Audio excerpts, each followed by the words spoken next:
What's going on, YouTube, and welcome back to Goal Line Hockey. It's your boy Kevin Forte. Today we are going over some of the games for the first round of the 2025 NHL playoffs. We're here.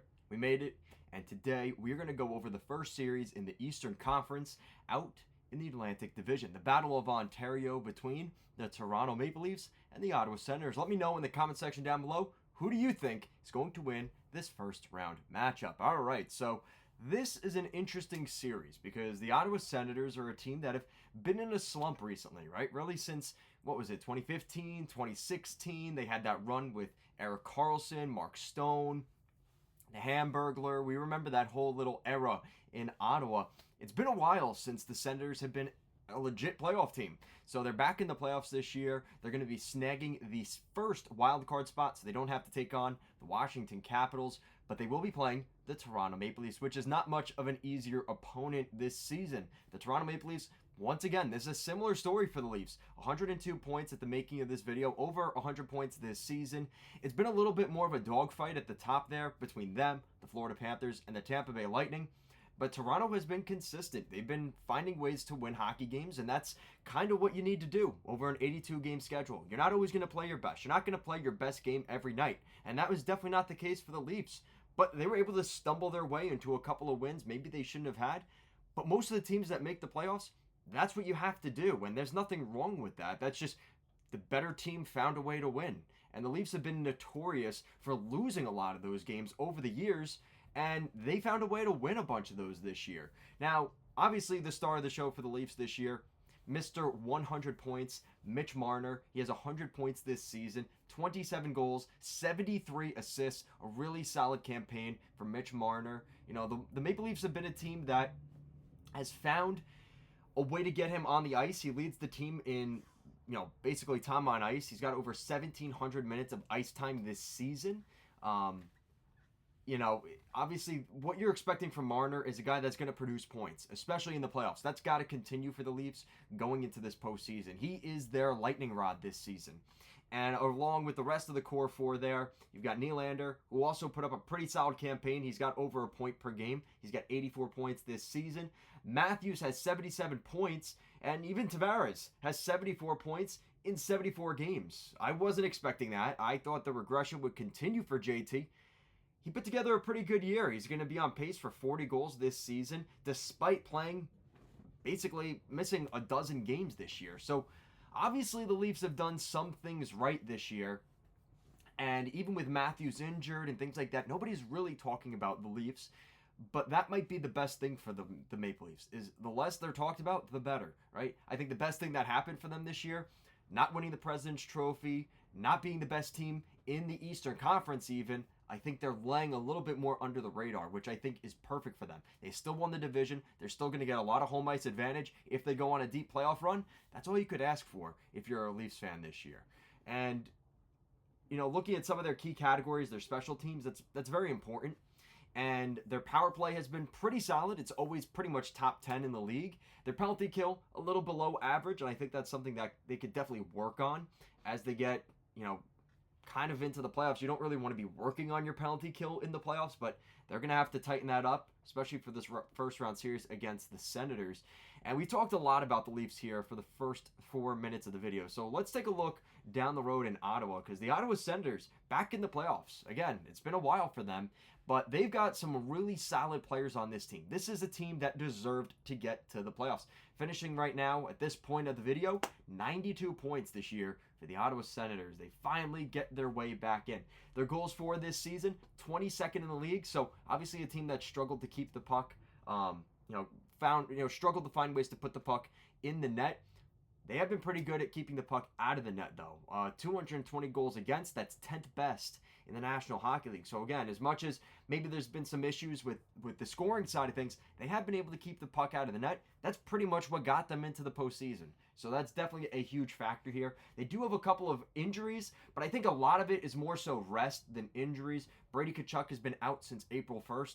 No, that wasn't an April Fool's joke. He's been out with an upper body injury. He still has yet to play, but we do expect him back for the playoffs, but nothing's been confirmed yet. And then obviously you have some guys that are resting. You have Nick Jensen, Jake Sanderson, Claude Giroux. Last night, April 15th, they did not play in those games. So I assume that's more of an injury and a precautionary thing, more so than, kind of like where they're actually injured.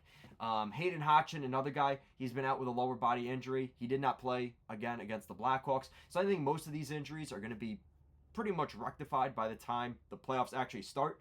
So they're going to come in with, knock on wood, a fully healthy roster, which should be very exciting for Sens fans. Now, looking at the power play and the penalty kill, similar to the Leafs, a little bit below average. The power play, a little bit above average, so between 10 and 15 in the National Hockey League. That's not too bad. The Senators, again, they've found their way to get into the playoffs. And once you get to the playoffs, you never know what's going to happen. We remember that one year they finished as the 8th seed in the Eastern Conference. They beat Pittsburgh. They beat the Rangers. They ended up finding themselves in the Eastern Conference Finals, where they ultimately met their fate. This is a team that can do something similar to that. As crazy as that may sound, they might stumble their way on a deep playoff run. And we'll talk about that in a minute once we get to kind of our predictions here for this video. So stay tuned. But looking at this team, definitely a different kind of category of players. The top point producer for this team would finish basically 4th on the Leafs for points this season. Tim Stützle still had a solid campaign, though. 76 points this season. The leading goal scorer for this team was Brady Tkachuk. Again, he missed a dozen games this year. He's going to finish with basically 29 goals this season. It's still a pretty solid season, despite only playing 71 games. A lot of this team is... there isn't a ton of depth once you get further down the lineup. There's a lot of guys that have no points this year, or 4 or 5 points, and I mean, that's okay. But when you get to a deep playoff run and you want to beat a team like the Leafs, they're going to try to shut down Stützle, Giroux, Sanderson. They're going to try and shut down the top guys on the Senators. How are the depth guys for the Senators going to react? Are they going to be able to put up any sort of production? Maybe that triple overtime goal, is it going to come from a guy that you wouldn't expect on the Senators? They might need that if they're going to win this series. And then looking at the goaltending, Linus Ullmark, solid season. He's got a .911 save percentage. He's got 43 games played this season, 24 wins. It's definitely been a different adjustment between Boston and Ottawa for him, but he seems to be finding his form a lot better this year with the Ottawa Senators, which is very promising. And kind of looking at, what I think for predictions for this series, this is a tough series to predict, because I should be able to just easily say it's the Toronto Maple Leafs. They have more experience. They have better depth. The goaltending situation looks pretty solid compared to what it's kind of been in Toronto over the last couple of years. It's been a cluster, you-know-what. That hasn't been the case for the Toronto Maple Leafs. And the Ottawa Senators, listen, they come into the playoffs pretty hot. They've been playing quite well, and there's a reason they're making the playoffs. They had to earn their ticket in over the last, really, since the beginning of 2025. They had to earn their way in. The Leafs have been kind of coasting along, just doing their thing, and I think they'll be more well-rested. They'll be healthy, but this is definitely a team that, when you kind of have a situation where you have Anthony Stolarz and Joseph Woll putting up, save percentage of a .926 and a .909, like, that's something we haven't really seen from the Leafs in a long time. Freddie Anderson, as much as we love or hate his situation, like, I think Anthony Stolarz is a hot goalie right now at the right time. This could be a very interesting series, though. But with that said, I do like the Leafs winning this series. I think the way Anthony Stolarz is the difference maker here. I think he is going to be able to outduel Linus Ullmark in this series. And then you've got the combined kind of the lack of real depth production from the Ottawa Senators, despite a couple of injuries for the Leafs, which I think a lot of it is more just guys resting than like serious injuries. But we don't know how big of an injury there is still to guys like Jake McCabe, David Kampf, Oliver Ekman-Larsson. Yanni Hakanpää hasn't played since November. I don't think he'll be playing anytime soon. Pacioretty got injured in February. Will he be ready for the playoffs?